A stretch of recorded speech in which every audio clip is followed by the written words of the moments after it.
বন্ধুরা আসসালামু আলাইকুম। আজকে আপনাদের সাথে শেয়ার করব কিভাবে আপনারা আপনার বন্ধু বা আত্মীয়স্বজন যে কাউকে এমবি মিনিট গিফট করবেন, কিভাবে ট্রান্সফার করবেন সেটাই আজকে আপনাদের সাথে শেয়ার করব। এজন্য আমি কাজটি করে দেখাবো। আমি আমার রবি অ্যাপ দিয়ে করে দেখাচ্ছি। আপনারা রবি, বাংলালিংক, এয়ারটেল সব একরকমই যে কোনোটা দিয়ে করতে পারবেন যদি এই ভিডিওটা কন্টিনিউ করেন। তো জাস্ট আপনারা রবি অ্যাপ্লিকেশনটি প্লে স্টোর থেকে ডাউনলোড ইনস্টল করে নেবেন। করে নেওয়ার পর রবিতে এখানে একটি প্রেস করে দিবেন। প্রেস করে দেওয়ার পর আপনাদের সামনে এরকম ইন্টারফেস চলে আসলে প্রথমে এখান থেকে বলে দিয়েছে মোবাইল নাম্বার দিয়ে তারপর লগ ইন করে নিতে। তো বন্ধুরা আমরা লগ ইন করে নিয়েছি।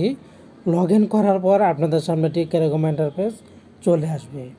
এখান থেকে আপনারা যে কাজটি করবেন, চলে যাবেন উপরের দিকে, পেয়ে যাবেন 3 লাইনস অপশন, এখানে একটি প্রেস করে দিবেন। প্রেস করে দেওয়ার পর এরকম ইন্টারফেস চলে আসলে এখানে আপনারা পেয়ে যাবেন গিফট নামের একটি অপশন। এই যে গিফট দেখতে পাচ্ছেন, এই গিফট অপশনটি এখানে একটি প্রেস করে দিবেন। প্রেস করে দেওয়ার পর এখান থেকে আপনারা গিফটটা সিলেক্ট করে দিবেন। সিলেক্ট করে দেওয়ার পর এখান থেকে আপনারা যেটা করবেন, এখানে আপনারা পেয়ে যাবেন এই যে দেখুন মিনিট প্যাক অথবা ডাটা। আপনারা এখান থেকে বিএলডিটি টাইমটা সিলেক্ট করে নেবেন। তো খেয়াল করুন আমরা এই যে টাইমটা সিলেক্ট করে নিচ্ছি, কত জিবি দিব, কত মিনিট দিব, কত প্রিমিয়াম ডে দিব, 1 জিবি দিলাম, SMS দিব, এভাবে আপনারা দিয়ে দিবেন। তো এই যে আপনি এই প্ল্যানগুলি দিলেন, এগুলি দেওয়ার জন্য আপনার কত টাকা কাটবে সেটা কিন্তু এখানে দেওয়া থাকবে। আপনারা চাইলে এখানে ইচ্ছামতো কমিয়ে বাড়িয়ে নেবেন আপনাদের খুশি মতো। এই যে দেখুন আমি কমিয়ে বাড়িয়ে নিলাম। তো এরপর দেখুন এখানে কিন্তু আমার ব্যালেন্সটা কিন্তু কমে গেছে। তো জাস্ট এখান থেকে আপনারা যে কাজটি করবেন, এখানে পেয়ে যাবেন বাই প্ল্যান অপশন। এই বাই প্ল্যান অপশনে এখানে প্রেস করে দিবেন। প্রেস করে দেওয়ার পর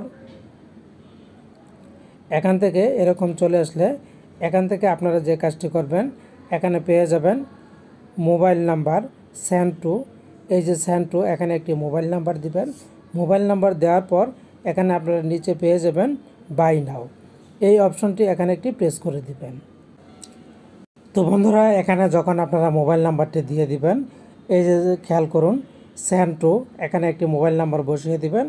মোবাইল নাম্বার বসিয়ে দেওয়ার পর এখানে পেয়ে যাবেন বাই নাও অপশন। এই বাই নাও অপশনটি এখানে একটি প্রেস করে দিবেন। তারপর যে ইন্টারফেসটি আসবে সেখানে আপনারা দিয়ে দিবেন কনফার্ম।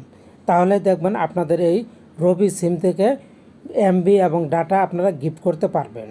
তো বন্ধুরা এই ছিল টিউটোরিয়াল। আশা করছি আপনারা পুরোটা বুঝতে পেরেছেন কিভাবে আপনি মোবাইলে ব্যালেন্সের মাধ্যমে এমবি এবং ডাটা ট্রান্সফার করবেন।